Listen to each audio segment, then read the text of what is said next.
करनाल में बस्तारा toll plaza पर हुए लाठीचार्ज को लेकर सियासत गर्मा गई है।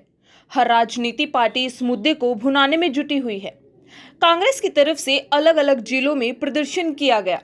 करनाल में कुमारी शैलजा की अध्यक्षता में सरकार को घेरते हुए दोषियों पर कार्रवाई करने के लिए राज्यपाल के नाम प्रशासनिक अधिकारी को ज्ञापन सौंपा।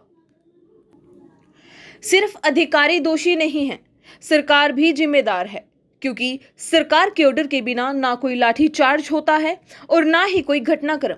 ये सब कुछ सुनियोजित था, ये कहना है कुमारी शैलजा का, जो कांग्रेस की प्रदेशाध्यक्ष है और जिनके नेतृत्व में आज करनाल में रोष प्रदर्शन किया गया। ये रोष प्रदर्शन सरकार के खिलाफ लाठीचार्ज को लेकर था। उनका कहना था कि सरकार के मंत्री अलग अलग बयान देते हैं, ये सिर्फ लोगों को उलझाने में जुटे हुए हैं, ये सिर्फ ड्रामा कर रहे हैं, ये सरकार किसानों की हितैषी नहीं है। वहीं मुख्यमंत्री को घेरते हुए शैलजा ने कहा कि ये अपनी कुर्सी छोड़ें। जब ये अपनी सरकार अपने प्रशासन के लिए जिम्मेदार नहीं है, पड़ोस की तरफ देख रहे हैं, तो उनका यहाँ कंट्रोल नहीं और यहाँ रहने का उनका कोई अधिकार भी नहीं है। सरकार के खिलाफ हर कोई इस मुद्दे को भुनाने में जुटा हुआ है। हर कोई चाहता है कि गरमाई सियासत का फायदा उठाया जाए और किसानों पर हुए लाठीचार्ज पर सरकार को घेरा जाए। वहीं सरकार ने ज्यादा किरकिरी होते हुए अधिकारी का तबादला कर दिया है। ऐसे में देखना होगा कि आगे इस मुद्दे पर हरियाणा की राजनीति क्या करवट लेती है। सभी कार्यकर्ताओं के साथ हर जिले में प्रदर्शन करके माननीय महामहिम राज्यपाल जी के नाम एक मेमोरेंडम दे रहे हैं। आज करनाल में भी इसी सिलसिले में हम सभी लोग मेमोरेंडम दे रहे हैं। 28 अगस्त को जो एक बहुत बड़ा शर्मनाक इंसिडेंट हुआ है, जिस तरह से किसानों पर लाठीचार्ज किया गया, उनका खून बहाया गया, ये पहली बार नहीं हुआ है।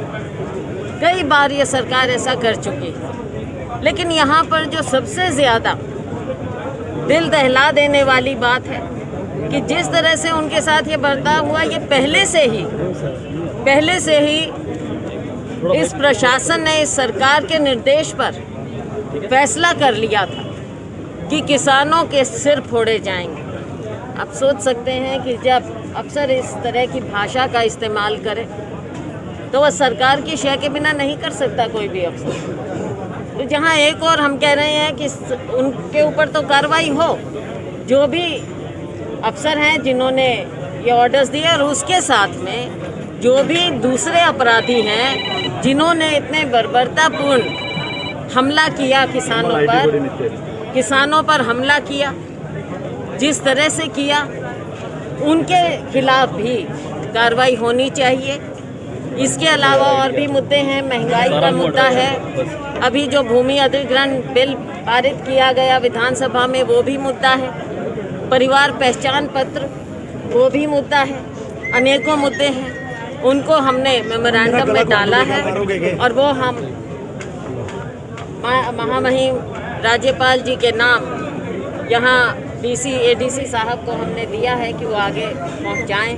कांग्रेस पार्टी राहुल गांधी जी के निर्देश पर, उनके नेतृत्व में हमेशा लोगों के साथ खड़ी रही है और खड़ी रहेगी, चाहे वो हमारा किसान है, चाहे गरीब मजदूर है, चाहे आम आदमी है। क्योंकि आज महंगाई जिस कदर बढ़ती चली जा रही है, चाहे एलपीजी की कीमतें हों, पेट्रोल डीजल की कीमत हो, जिसके कारण इनकी कीमत जब बढ़ती है तो आम आदमी को, नागरिक को का प्रोटेस्ट है। ये जो निर्दयी सरकार ने 28 तारीख को निहत्थे और निर्दोष किसानों पे शांतिपूर्ण आंदोलन कर रहे लोगों के ऊपर लाठीचार्ज किया है बेरहमी से, उसके खिलाफ आज हम डीसी को एक मेमोरेंडम देंगे गवर्नर के लिए।